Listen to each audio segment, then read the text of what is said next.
सेठ, हाँ भैया। आज तुलुक यह पूरे क्षेत्र के कौनो ठेकेदार हमरे लड़का के परदेश तक लाई नहीं जाए पाई। अरे तो काका टेंशन का लेते हो, हम लेके जाके दिखाई ना। अरे बाबू यस हो जा तब तो जान जाओ हम 50 रुपए के लड्डू बांट दी। हाँ तो समझ रहे हो कि लड्डू तू बांट दे हो। अब देर ना करो, चलित बांटे हम। चलो देखी था, वो तो भगवान भरोसे। हे सेठ रुको। अरे कहाँ पे भैया? अरे फोन। हेलो। कहाँ है रे? अरे सेठ, पापा मेरे एक्सीडेंट हो गया, हॉस्पिटल में भर्ती है दादा।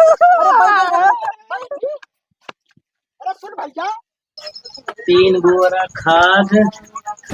अरे काका तू बैठा हो। अरे ठेकेदार तो का हम वल्ला रहे चाहिए भैया।